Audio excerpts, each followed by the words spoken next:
what our objective is we have heard different names or different terms in the context of Vedic knowledge system, or in the context of loosely our scriptures, our religion, and so on. We are just trying to be a little bit organized about what those components are and how those relate to each other and how those kind of evolved a little bit, what they talk about. So that is a high level introductory kind of a session that we are conducting today. What happens is, in our day to day life, if we come across certain questions, uh, let's say if you ask a person who is a Christian, you ask him, what is your religious book? He will say Bible. If you ask Islamic person, he will say it's Quran, and so on. Different religions have their own different texts, right, or different books. If you ask Sanatan Hindu, what is your reference book or religious book? Depending on who we ask, we can get different answers, right? Somebody might say it is Bhagavad Gita, somebody might say it is Puran, somebody might say different things, right? So there are different books. Now, does that mean that we don't have a single reference book or a single source that guides our religious principles? If we trace any of our scriptures back, they go back all the way to Vedic knowledge system or Veda. And that is some of the things that we are going to understand today. Lot of us have heard the word Veda, but we don't know what it is. Some of us know that there are 4 Veds, but beyond that, again, we don't know anything. And many of us think that, oh, it is anyway not for me, right? It is for the Pandit who comes to do some puja or some rituals. He knows, he chants something and he goes away. The word Veda does not mean religion, does not mean scripture, does not mean religious book. It doesn't mean any of those things. The word Veda comes from a root word called Vid. Vid means to know. Veda means knowledge.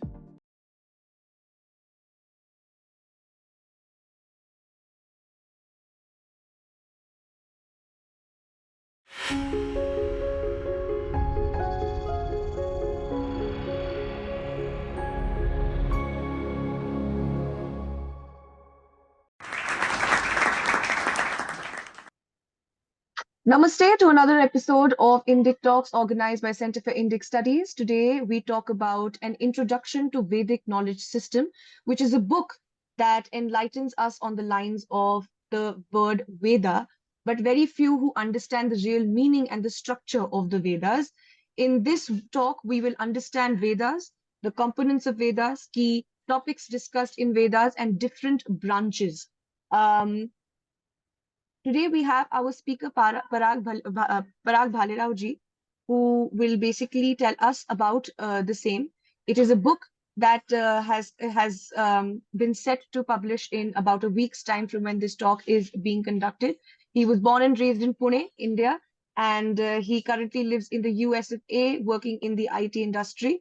He holds a master's degree in science and MBA in HR and marketing. Since childhood, Parag ji has been fascinated by spirituality. He is inspired by various writings of Dr. P.V. Vartak, and Parag ji took an initiative to explore scientific knowledge in various scriptures. Many of his talks are also available on our channel, and I would insist that our viewers, in order to understand the very basics of some very complicated texts or some texts which initiate a lot of complicated discourse, must first look at what he has to say about it so they can get a clearer view. And today, I think he's going to do the same with Vedic knowledge system. I welcome you, sir, and I request you to take over from here. Namaste. Thank you for a wonderful introduction, Ojasviji. And it is very exciting to be here and talk to this wonderful audience about some of the concepts, some of the structure of Vedic knowledge system. Of course, as you can imagine, if somebody thinks that they will know everything about all the Veds or all the Vedic systems in 1 hour session, that's impractical.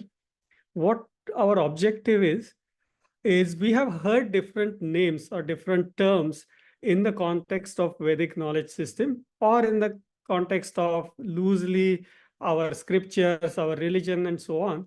We are just trying to be a little bit organized about what those components are and how those relate to each other and how those kind of evolved a little bit, what they talk about. So that is a high level introductory kind of a session that we are conducting today. And as Ojasviji mentioned, there is a book that is coming up in next week or so, which dives a little bit deeper again into Vedic knowledge system from the structure and components perspective, right? Capturing the entire Vedic knowledge, I don't think anybody has been able to do it so far. So if I say that I'm trying to capture entire Vedic knowledge, it is way too much of a overstatement. So with that, we'll get started. What happens is in our day-to-day life, if we come across certain questions, uh, let's say if you ask a person who is a Christian, you ask him, what is your religious book? He will say Bible. If you ask Islamic person, he will say it's Quran, and so on. Different religions have their own different texts, right, or different books. If you ask Sanatan Hindu, what is your reference book or religious book? Depending on who we ask, we can get different answers, right? Somebody might say it is Bhagavad Gita, somebody might say it is Puran, somebody might say different things, right? So there are different books. Now, does that mean that we don't have a single reference book or a single source that guides our religious principles? So that is not the case.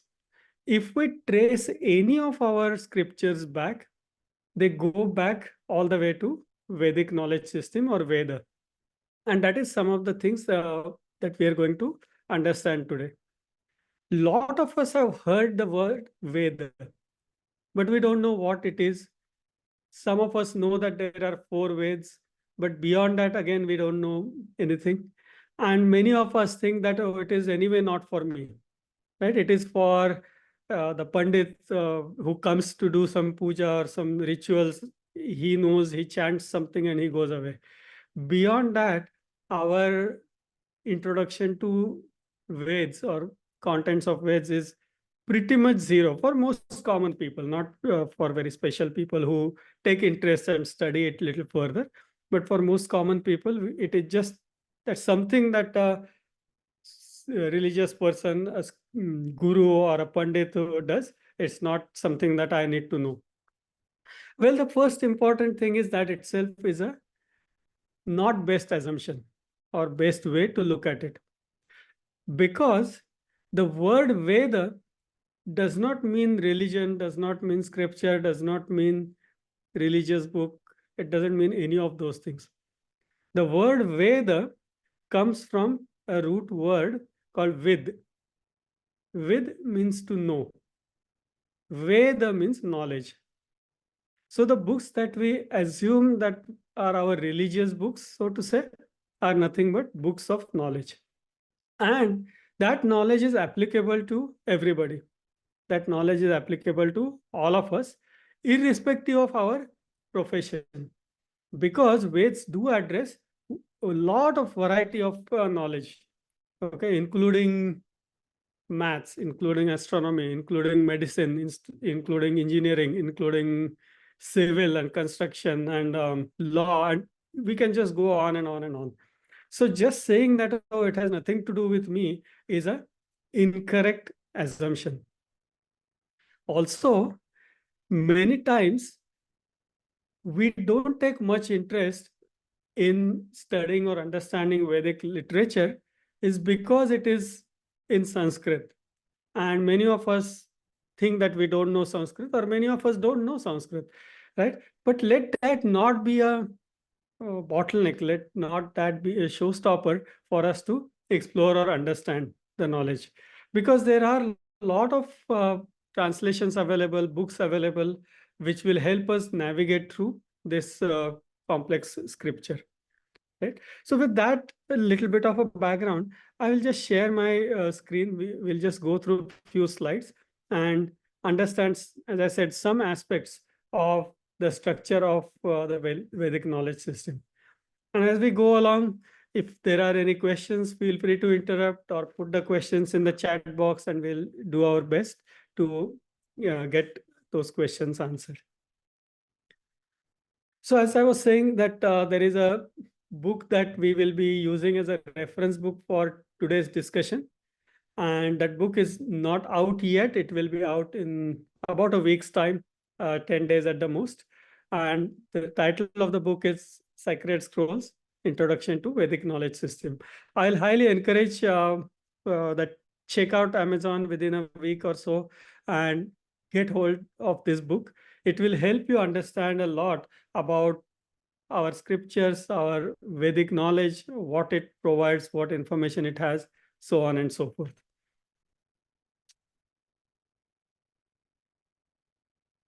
Now, few other questions that come about Vedic knowledge is who wrote this Veda? Okay, who are the authors? So as we probably know, there is no single author. There are a lot of Indian sages or seers from the ancient time who acquired this knowledge. And we'll say a little bit about what we mean by acquired and all those things.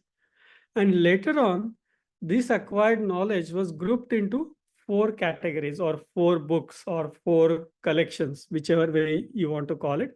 And that is the 4 Veda that we know today. And those are Rig Veda, Yajur Veda, Sama Veda, and Atharva Veda. Right? And we are going to understand a little bit about the construct and what these Vedas are, what they talk about, at a high introductory or cursory level. Now, who wrote this Veda? It is accepted that Veda are apaurushaya. Apaurushaya means not written by humans or not created by humans, right? So obviously, if those are not created by humans, where did they come from? Now, as I said, this knowledge of Veda is acquired by ancient sages, or we call them as seers or rishis or drashta rishis. We'll understand these terms in a minute. Now, how did they acquire this? So they proclaim that it is not my composition, it is not my knowledge. I just saw or I just heard those in the environment.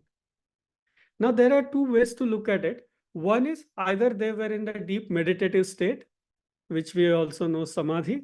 So in samadhi state, they acquired this knowledge. They could see this. Or they had senses beyond what we have today to hear additional knowledge or additional sounds or additional voices in the environment, which that ability or that sense we have lost over the generations. Nobody has accurately stated when the Vedas were written, and different people use different different evidences, different techniques to estimate the time when the Vedas were written, and that goes typically more than 20,000 BCE. And again, some people have stated it way beyond that. Some people have stated that they are recent, maybe 1000 BCE. But again, if you look at most scientific analysis, typically maybe 25,000 BCE is kind of right, or the time frame that we can accept. The other thing is, Veda is not written by one person, or rather the entire Veda is not constructed. Written maybe a little confusing word, and we'll see why. But the constructor composing the Veda, it's not done by one rishi. There is a set of rishis or different rishis who have contributed to different parts or different sections in the Veda. Also, there is a common misbelief that women are not allowed to recite Veda, or women are not allowed to understand or get the knowledge from Veda, which is absolutely wrong. Because lot of parts of Veda are written by female rishis or rishikas. So it is all the rishis who wrote the Veda or who constructed the Veda or who realized the Veda. They are not all men. There are women sages or women seers also. Now, when we look at the Veda, the individual verses within the Veda, they are called mantra. And there is a difference between mantra and shloka. Lot of modern texts, not modern, but any other religious text which is non-Vedic, the verses are called shloka, or there might be different names, but they are not called mantra. Mantra is used only to describe the verses in Veda. And there is a specific reason for that. Okay. When we talk about mantra, the mantra is supposed to be chanted in some specific way. You cannot sing a mantra with random tune. You cannot chant it in a random way. There are very specific ways in which these seers heard these mantras, and that is exactly the way we are supposed to recite those. Okay. It is not accepted practice to sing mantra in different tunes or chant in inappropriate intonation or inappropriate pronunciation. Okay. So the rishis who realize these different sections of Veda are called seers of that section, or drashta rishis for that respective section. Okay. Now, since these rishis say that we heard these mantras, we heard this Veda in the environment, these Veda are also called as Shruti Grantha, or Shruti means something that is heard. You must have heard that our overall knowledge is broadly categorized into two categories, Shruti and Smriti. Smriti is something that is remembered and recited or explained in analogies or fashion, whereas Shruti is what has heard. So all the Veda are known as Shruti, and all the other literature that was created or built by different seers, different rishis, that is called Smriti. So that is a clear distinction between Shruti and Smriti. Also, our Shastras accept that if there is a conflict between sayings in the Shruti and Smriti, right? Smriti is something that seers later on elaborated, explained, and so on. So if there is a contradiction or a conflict between what we hear in a Shruti versus Smriti, then Shruti is supposed to be taken as a pramana or the reference or a standard. Okay, so Shruti is the foundation, or Veda, Vedic structure is the foundation for everything that we accept today as our religion or our guiding principles for our religion. Okay. Now, a lot of us have heard of name of Maharshi Vyasa as a person who wrote Veda. If you look at literal sense of writing, then yes, Maharshi Vyasa did compose or did bind those Veda in literal format or in the text format, right? But he was not composer of those Veda. In fact, Vyasa was not his even original name. His name was Krishna Dvaipayan.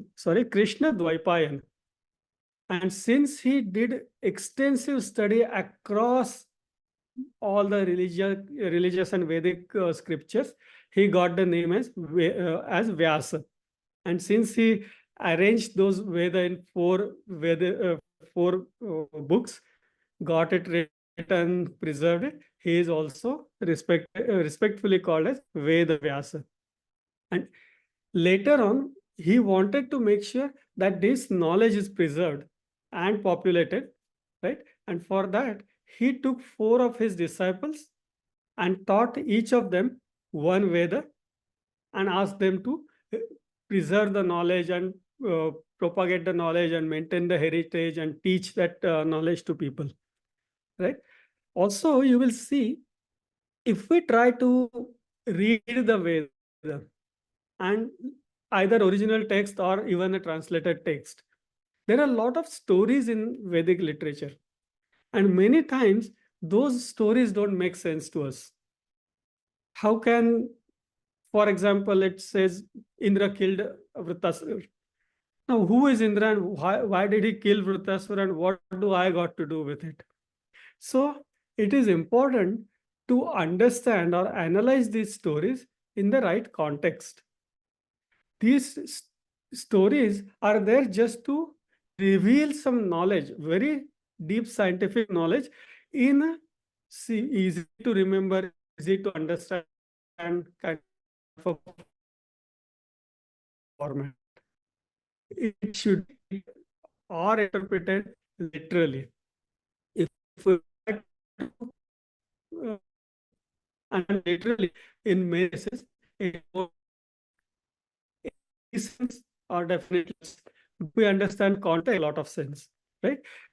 It's simple like for kids we tell stories and we say okay, tiger came there and tiger said such and such thing, and then the fox came and fox said.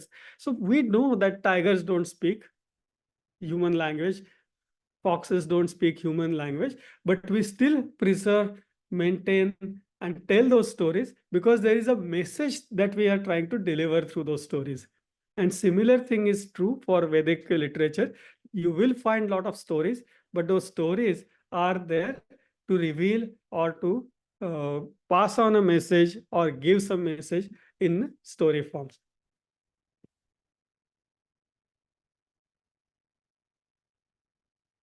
Now, the other important thing comes is what is dharma? We say that our dharma is Sanatana dharma or Hindu dharma and so on. Then what is dharma? Interestingly, for our dharma, there is no guiding book which says you have to do it this way, right? There are books that prescribes certain things, that prescribe how you should behave and should not behave. In general, we should be genuine, we should do good deeds. And that alone or that itself is foundation of the dharma. Now, what is good deed? That is elaborated in different ways in different scriptures or different books. And what is good and what is bad can always be relative. What I think is good for me, you or somebody else might think, oh, that is bad. Or what you think might be good, I might think that is bad. So it can be relative based on the person or based on scenario or situation or context, right? But whatever is right in the context of supreme principles, not disturbing the nature, not harming anybody, so on and so forth, those kind of behaviors are called uh, religious principles, or that is the foundation of our dharma. Now, I mentioned that if there is a conflict between what is said in different scriptures, then always the Shruti Grantha or Veda are supposed to be Pramana or supposed to be the guiding principles. And we have to go by what is said in the Veda. One very important thing, and some of you will be surprised, that most of the deities, most of the gods that we worship today are not at all mentioned anywhere in Vedic literature. If you look at pure Vedic literature, for example, Krishna or Rama or Bhagwan Shankar or Ganapati or many of these deities are not mentioned in Vedas, at least in the way we interpret or we look at those gods or deities today. All the deities or gods discussed in Vedic literature are some form of nature, some powers, some energies, some energy sources, some phenomena, some aspects of nature are considered as deities. And then to explain their role and their importance, that message has come out through some stories. So those are all superpowers that are exhibited as a part of Brahman. Brahman is a supreme consciousness. We call it Brahman, we call it Paramatma, we call it Atman, so on and so forth. There are so many names we use for Brahman itself, but all those are powers or forms of Brahman. Those are worshipped in the form of deity. Okay. Now, again, beyond that, those are categorized in few different aspects or few different ways. The sources and forces of nature are called as deities, and those are Varuna, Surya, Vishnu, Usha, Agni, and so on and so forth.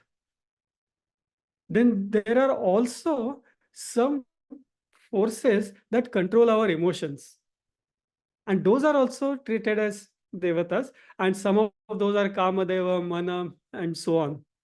These are all emotions, right? We cannot show this is my mind, or nobody can point out, okay, in your body where your mind is located, right? So that is not a physical entity, it is more of emotions.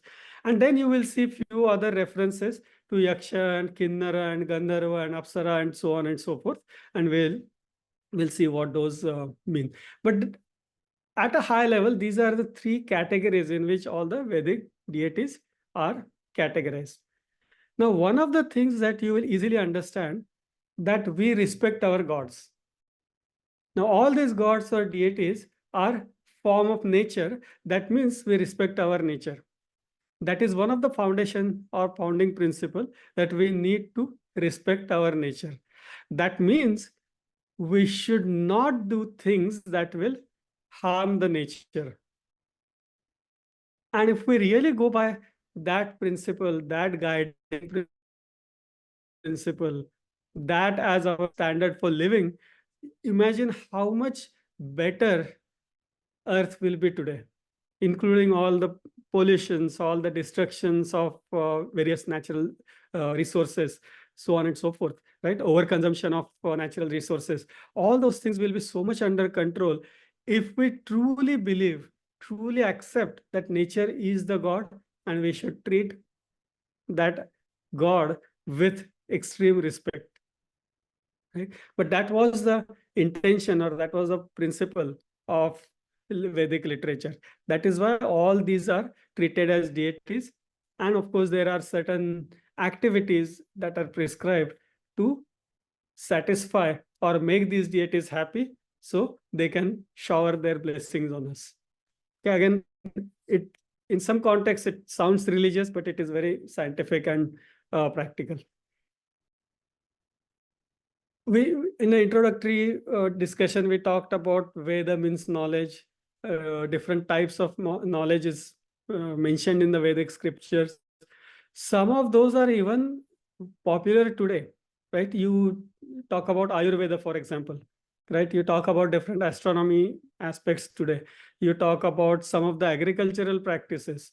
You talk about some of the civil practices. Those are still in practice today, and those were established thousands of years ago, right? So it is very, very powerful, and also what we call it as a eternal knowledge, or something that has no beginning or end. That knowledge always existed, it does exist, and it will continue to exist. So it is for us to understand that knowledge and learn from it and take advantage and apply that knowledge. We talked a little bit about Shrutis and Smritis. Okay. Now, in the context of Veda, we have heard few terms. We have heard Sanhita. What is Sanhita? I know Veda, but what is Sanhita? And then I have also heard of Brahmanas. Now, people confuse between Brahmana as a text and Brahmana as a Varna, and we'll understand a little bit. Somewhere we might have heard of word Aranyaka. So what is this Aranyaka? And obviously many of us have heard the word Upanishad. So what are these four things, and how do they talk to each other, or how they relate to each other, right? So let's just understand that a little bit. If I'll take example or take help of this tree diagram to help us understand. So foundation is Veda. We all know Veda.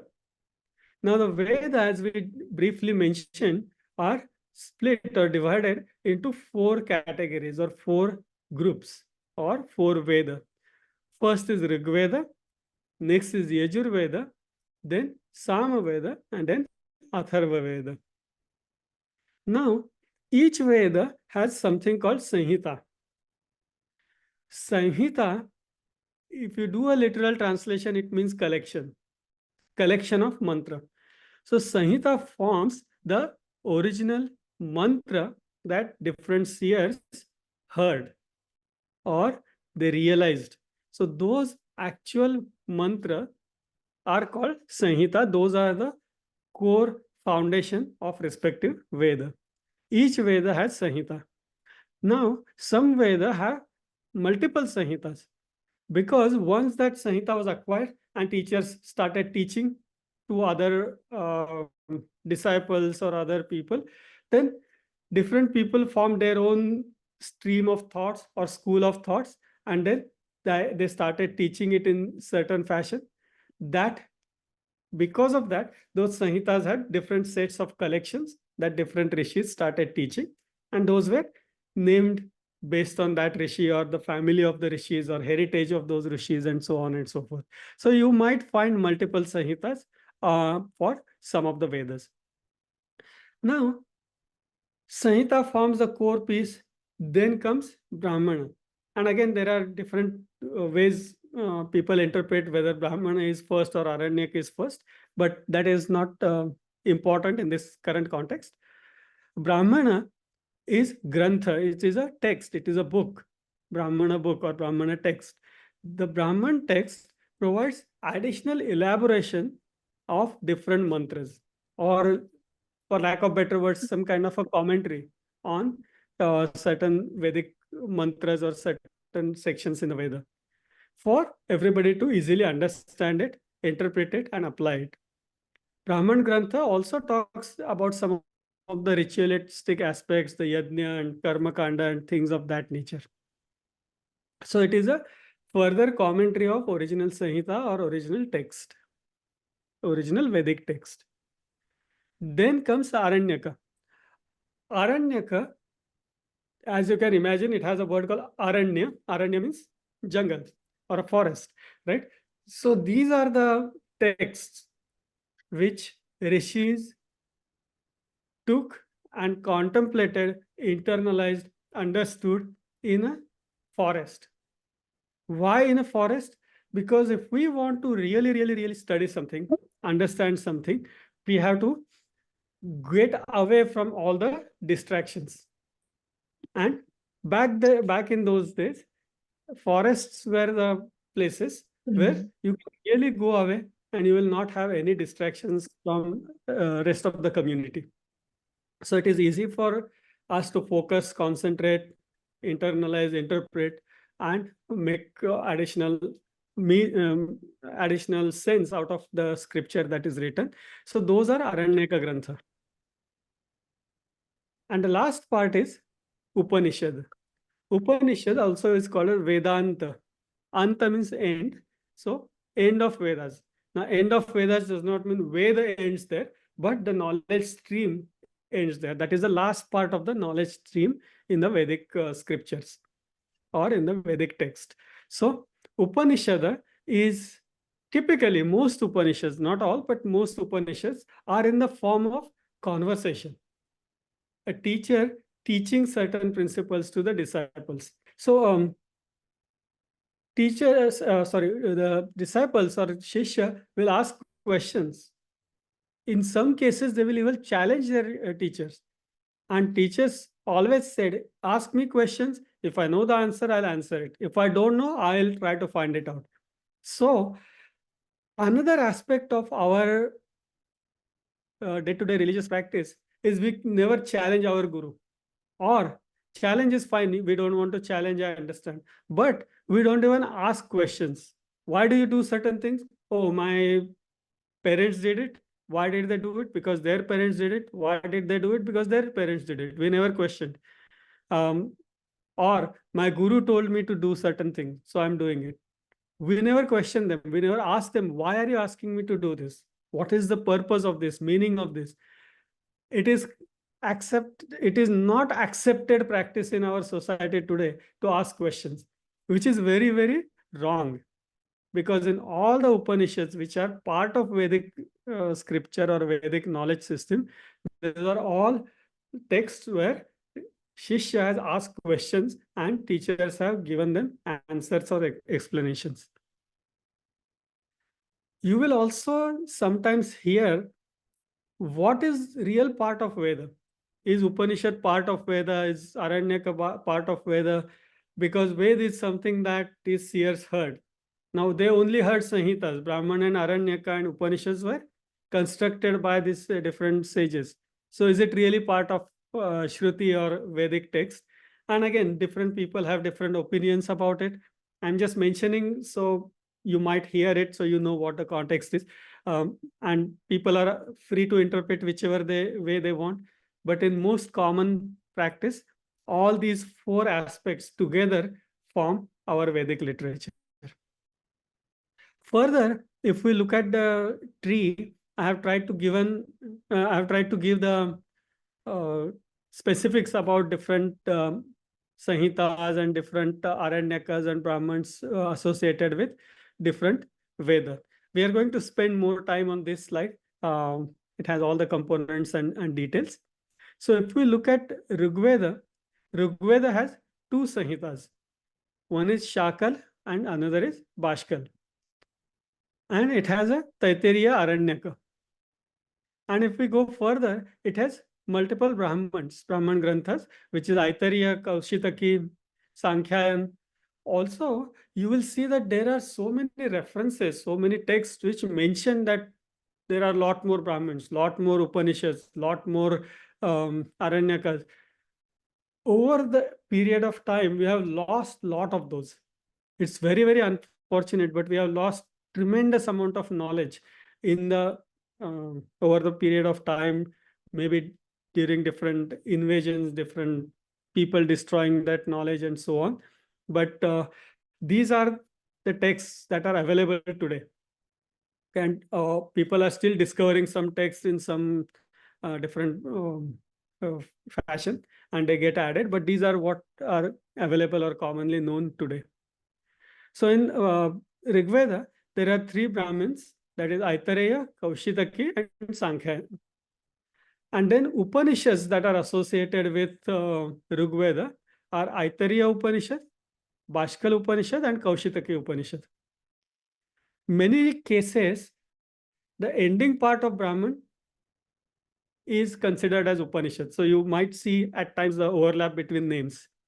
So ending part of Aitareya Brahman is Aitareya Upanishad. Ending part of Kaushitaki Brahman is Kaushitaki Upanishad, and so on and so forth. Then if we go to Yajurveda, Yajurveda is only Veda which is further divided into two parts, Krishna and Shukla. In literal translation, people say it is black and white.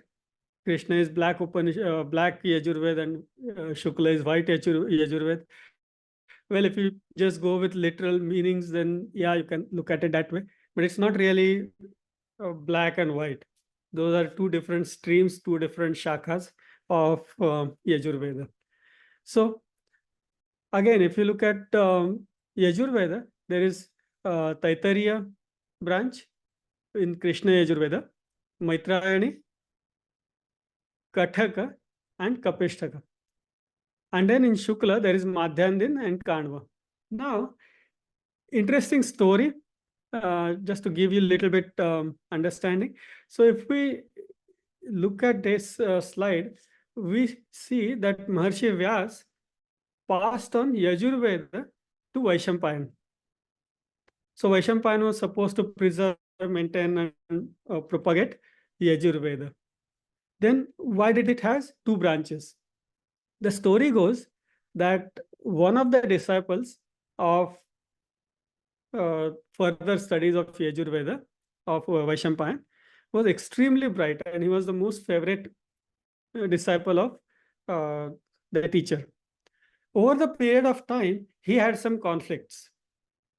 He did not agree with Vaishampayanji on certain principles, certain teachings, certain thoughts, whatever, right?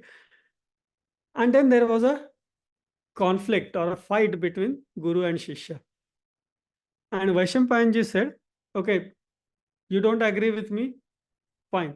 Give me all my knowledge back and go away. Now, if I give you a physical object, you can give it back to me. If I give you knowledge, how will you give it back to me? Right? It's not a physical entity which you will give it back. So again, there are stories which says that the disciple then vomited all the teachings, and there were birds around called tittari birds. So those birds came and ate that vomiting, and they became knowledgeable. Now this sounds absurd. So in reality, what must have happened is Vaishnampayan told Yajnavalkya, okay, you give your knowledge back to me. All the knowledge that I gave you, Yajnavalkya, give it back to me. Give it back to me. How will you give it back? Okay, I'll call rest of my disciples. You teach everything back to them.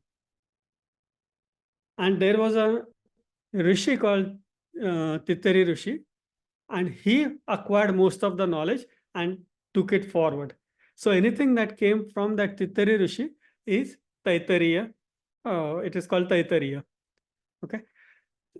Now, when Yajnavalkya learned everything from Vaishampayan, and then he taught it back, obviously there might be some part he might have missed, or he might have not taught in exactly same fashion, same sequence, and so on and so forth. So it is said that it lost its purity or its authenticity in some way. And that is why that part was called Krishna.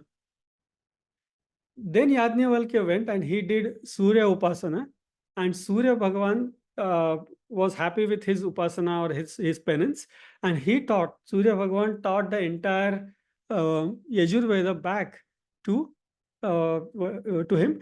He came in the form of horse or a vajin and taught the entire Yajurveda to him again. So that part is called as Shukla Yajurveda, and the Sanhita is also called Vajasaneyi Sanhita, because Surya Bhagavan came in the form of Vajin or a horse and revealed that knowledge. So it is called Vajasaneyi Sanhita. So that is why Yajurveda has two branches, Krishna and Shukla. Now, if we look at Krishna Yajurveda, then it again has its own Aranyaka, Upanishad, Brahmana, and so on. So it has Taittiriya Aranyak and Maitrayani Aranyak. And associated with that, there is a Taittiriya Brahman. You must have heard this word if you are studying something or listening to some lectures.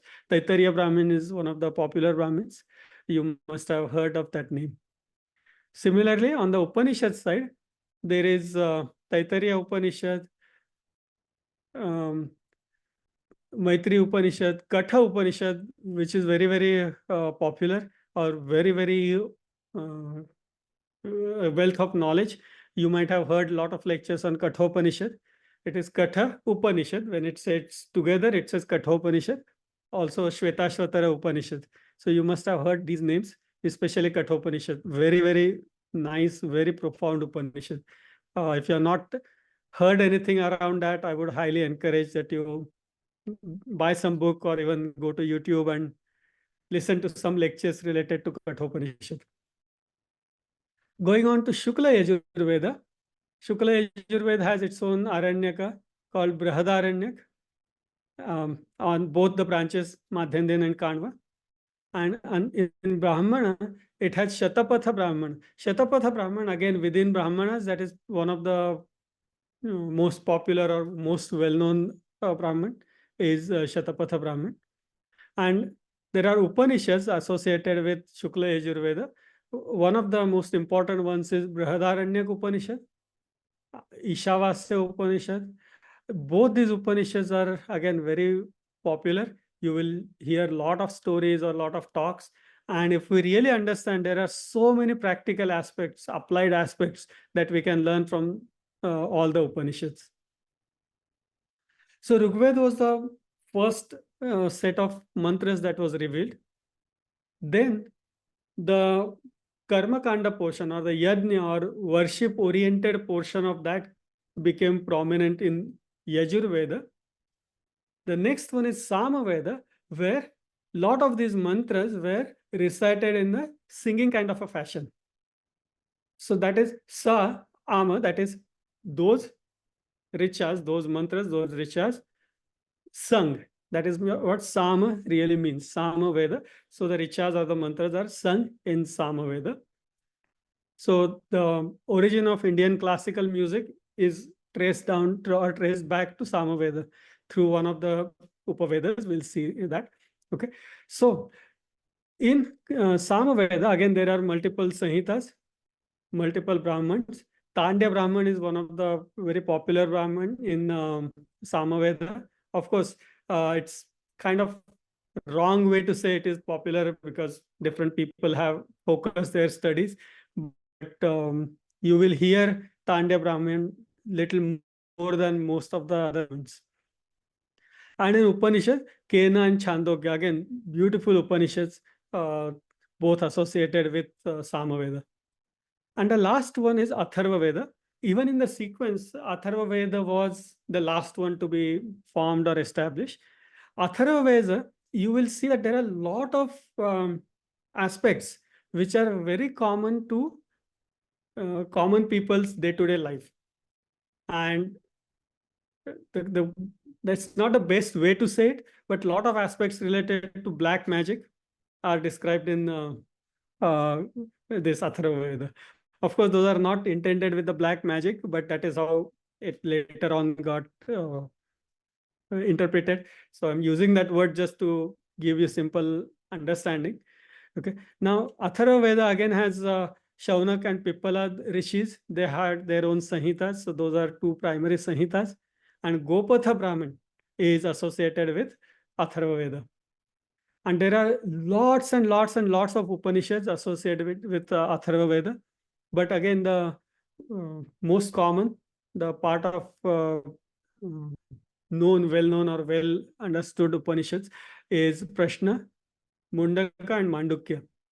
Again, beautiful Upanishads. If you have not read those, I would highly, highly encourage.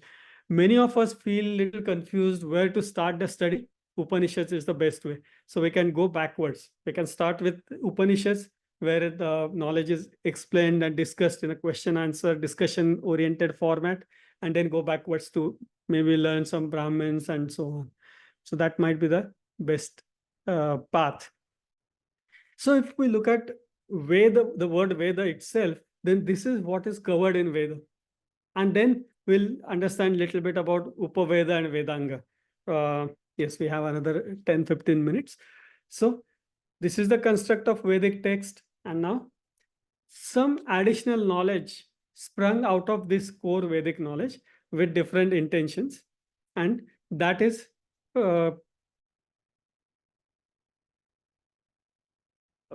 that is called Upaveda and Vedanga. So Upa means sub, right? So subcategory or subsection of the knowledge is called Upaveda, or it is a supplementary scriptures. Now, these supplementary scriptures, what they basically did is they extracted practical or applied knowledge from Veda and documented or put it in a separate book. And that extracted knowledge, applied knowledge, they collected with specific aspect. And as you can see at the bottom section of the slide, we know the word Ayurveda. So Ayurveda is all the medical practice related aspects were extracted and documented in separate text called Ayurveda. Similarly, all the knowledge which is related to warfare, armory, weaponaries, so on and so forth, that is extracted primarily from Yajurveda and documented in Dhanurveda. Similarly, all the knowledge related to arts, including singing, dancing, music, different musical instruments, all those things, those are extracted primarily from Samaveda and documented as Gandharva Veda. And next is Sthapatya Veda or Shilpa Veda. There are a couple of other names, but that is mostly all the knowledge related to architecture, building the buildings. And interestingly, today when we say architecture, we understand how to construct a building or how to build a building, right?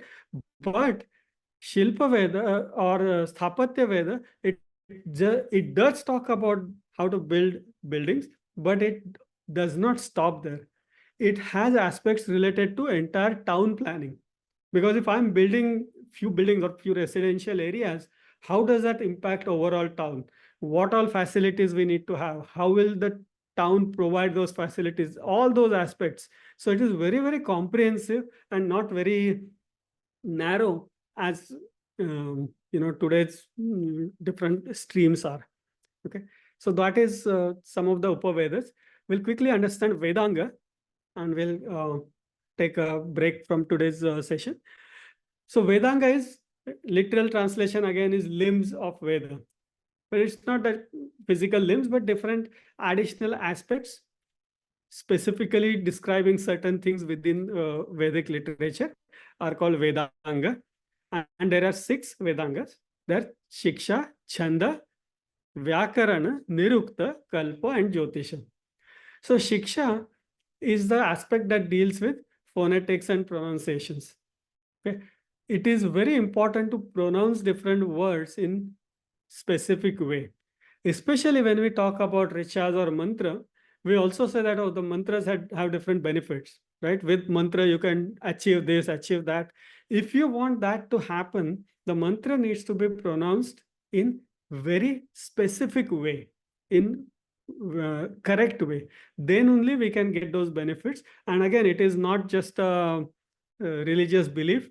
It is a very scientific aspect. Even today, you might have heard of sound therapies and things of that, music therapies and things like that, whereby hearing certain sounds or certain type of music, certain medical conditions can be improved, right? And that is also part of our Vedic scripture or belief, Vedic belief, that if we chant mantras in proper way, the vibrations that are created has good benefits in the nature or on the human body, both. And that is why it is supposed to be chanted properly. If we don't chant it properly, it can have bad effects, right? If a doctor gives you wrong medicine, you will have bad effects. Same way it applies here. Then chanda is more of something like meters. And you might have heard of some of the chandas. Gayatri chanda is there, Trishtubh, Anushtubh. Anushtubh is probably very common in most of the religious texts. But there are so many other chandas which talk about how to construct a verse, how many letters should be there and what patterns and so on. The next is Vyakarana, nothing but grammar. Right? So it talks about grammar of the language. Nirukta is more about etymology. So if we take a word, what is the origin of that word? How did that word come about?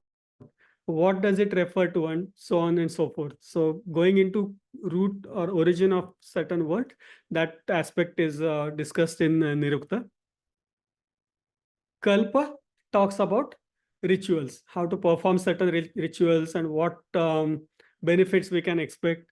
So if you go to any puja, in the beginning there is a sankalpa, and in sankalpa there is a word kalpokta phala praptyartham.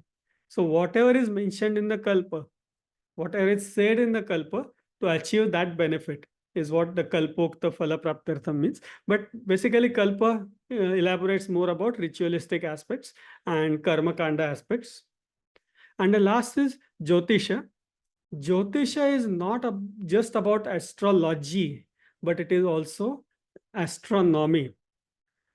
Now, you will be surprised if you just study a little bit about Jyotisha or astronomy from Vedic context. So many phenomena, so many principles of astronomy are well documented thousands and thousands of years ago. In fact, one of the mechanism of doing the dating of Vedas or any other stories, many people use Jyotisha or astronomy as a reference. So in that story, somewhere somebody will say, oh, right now Surya is in such and such nakshatra. And at the same time, it is such and such Rutu. And at the same, so they will give some references which combination is possible only at certain time if you go back in the history. So that is one mechanism, or one of the mechanisms people use to establish dates for certain historic events, or including Veda or even Mahabharata, Ramayana, and so on and so forth. So it also says important aspect is timekeeping. So the calendar aspect also comes from Jyotisha. So at a high level, that is the overall construct or overall understanding of Vedic knowledge system that we wanted to cover today. I know we are running out of time. Quick mention, you will see two books here. The one book on the left, that is Creation of the Universe. It is scientific decoding of one of the very common or most popular sukta called Purusha Sukta. It describes how the universe was formed, and it decodes the Vedic mantra and relates to modern theories. And the second book, Sacred Scrolls, which is a further elaboration of the lecture we had today. It goes into a lot of details about every Veda, every Vedanga, every Upaveda, also something called Itihasa Grantha, Shruti, Smriti, and so on and so forth. In very, very simple form, just for any common person to establish that understanding of what our scriptures are. So with that intent, this second book is being released. It will be available in 8 to 10 days. So keep an eye on Amazon. You will find it there. Also, you can reach out to me if you have any questions. Email is the best way, or you can look at my website, my YouTube channels, and that way you can stay in touch with what's happening. That is all I wanted to cover for today. And Ojasviji, if we have any questions, we can answer those, or we can leave those for offline discussion. Thank you, sir, for sharing with us sacred scrolls and the contents one can expect within it. It was an extremely interactive and helpful session. Interactive in terms of the wonderful diagrams that were actually helping out the slides, because there were so many things that you could just learn alone from there. There are several questions, and I think we can have another session where we just ask questions on the book, because there are several questions and several misconceptions that can actually be relieved in the next session to follow. Thank you very much for now, sir, and we wish to have many such talks with you. Namaste. Namaste. Have a good day.